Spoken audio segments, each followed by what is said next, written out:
दोस्तों, जुर्म की फाइलों के पन्नों में कई ऐसी वारदात दर्ज है जो किसी भी इंसान के रोंगटे खड़े कर देती है।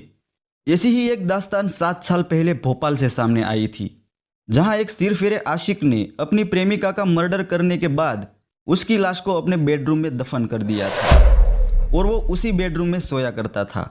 लेकिन जब इस कत्ल की गुत्थी सुलझी तो एक ऐसा खुलासा हुआ जिसने पुलिस के भी रोंगटे खड़े कर दिए थे।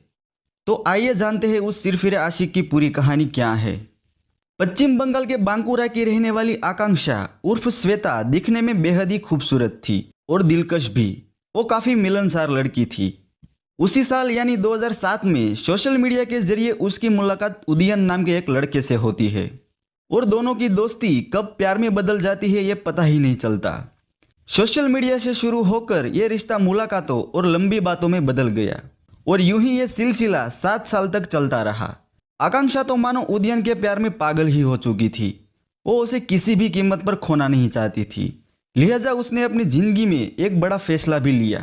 जून 2016 में वो अपने परिजनों को नौकरी करने की बात कहकर सीधे उदयन के पास भोपाल आ गई और वहां आकर वो उदयन के साथ साकेत नगर में रहने लगी। मगर इस दौरान उसने अपने परिजनों को बताया था कि वो अमेरिका में नौकरी कर रही है।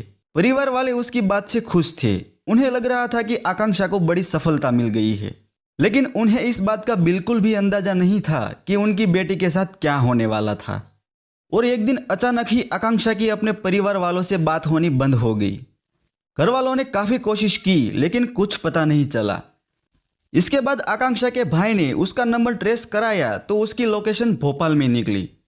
तब जाके उसके परिवार को पता चला कि आकांक्षा भोपाल में उदयन के साथ रह रही है और अब घर वालों को उसकी काफी चिंता सताने लगी। जब घर वाले हताश हो गए और बेटी का कोई ठौर नहीं मिला तो उन्होंने पुलिस थाने जाकर आकांक्षा की गुमशुदगी की रिपोर्ट दर्ज कराई। पुलिस मामले की गंभीरता को समझ रही थी। बांकुरा पुलिस की टीम फौरन भोपाल आई, लेकिन उनके हाथ कुछ नहीं लगा और इसके बाद फिर भोपाल पुलिस की मदद ली गई और छानबीन आगे बढ़ी तो इस पूरे मामले का सनसनीखेज खुलासा हुआ।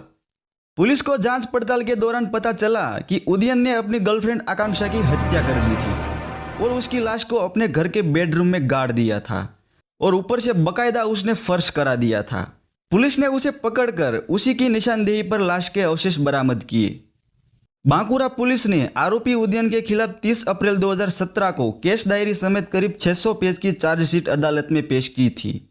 19 गवाहों के बयान और सभी साक्षी के आधार पर उसे अदालत ने दोषी करार दिया और उम्र कैद की सजा सुनाई।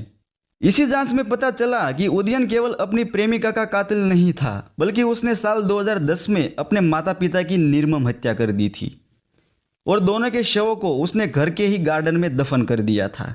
आपको बता दें कि आरोपी उदयन ने 13 साल पहले मां इंद्राणी और पिता वीरेंद्र दास की गला घोटकर हत्या कर दी थी। फिर उनकी लाशों को सेप्टिक टैंक के बहाने गड्ढा खुदवाकर उसमें दफन कर दिया था। शुरुआत में पुलिस को लगा था कि यह मामला आकांक्षा की हत्या तक ही सीमित है, लेकिन जब उसे उसके माता पिता के बारे में पूछा गया तो वो ठीक से जवाब नहीं दे पाया।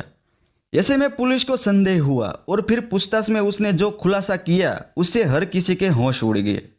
उसने बताया कि मां इंद्राणी और पिता वीके दास की 2010 में हत्या करके उनके शव रायपुर वाले मकान के गार्डन में दफन कर दिए थे।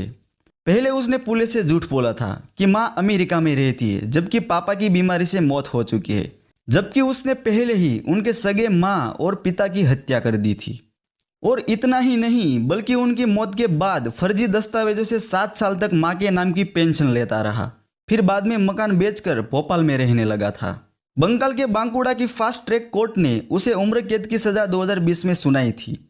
इसके बाद रायपुर जिला कोर्ट ने माता पिता की हत्या के बाद शव को गार्डन में दफनाने के मामले में उसे आजीवन कारावास की सजा सुनाई है और फिलहाल उदयन दास अब पश्चिम बंगाल की जेल में आजीवन कारावास की सजा काट रहा है। तो दोस्तों, ये थी आज की कहानी। अगर अच्छी लगी हो तो चैनल को सब्सक्राइब कर ले ताकि ऐसी ही और कहानी मैं आपके पास पहुंचा सकूं।